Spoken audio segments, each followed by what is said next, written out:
Après 50 minutes de vol, l'avion présidentiel ivoirien a atterri sur le tarmac de Jubilee Lounge, le pavillon présidentiel de l'aéroport Kotoka International d'Accra. Le président de la République Alassane Ouattara a été accueilli par son homologue ghanéen Nana Akufo-Addo, ainsi que par des ministres et officiels ghanéens. Côté ivoirien, par l'ambassadeur de Côte d'Ivoire au Ghana, Ewi Koutoua Bernard, et le personnel de l'ambassade.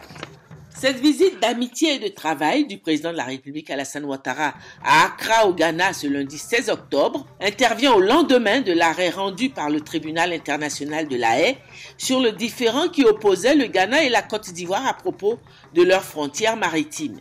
Mais comme pour signifier que rien ne peut ébranler l'amitié et la fraternité entre leurs deux pays. Amitié et fraternité si patiemment entretenues par le président de la République Alassane Ouattara et les présidents Atta Mills, puis John Dramani Mahama et maintenant Nana Akufo-Addo. C'est une forte délégation ministérielle comprenant 10 ministres qui accompagnent le président de la République Alassane Ouattara dans cette visite.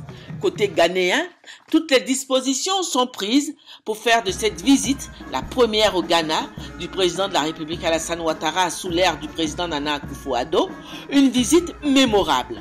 En effet, après l'exécution des hymnes nationaux ivoiriens et ghanéens et les honneurs militaires qui leur ont été rendus, les deux chefs d'État ont réaffirmé par une chaude poignée de main, échangée devant la presse dans le salon d'honneur, la solidité de leur amitié, avant de quitter l'aéroport pour un tour d'honneur dans la ville où des milliers de Ghanéens, avec en main le drapeau ivoirien, sur un parcours de plusieurs kilomètres, attendaient depuis plusieurs heures pour acclamer les deux chefs d'État.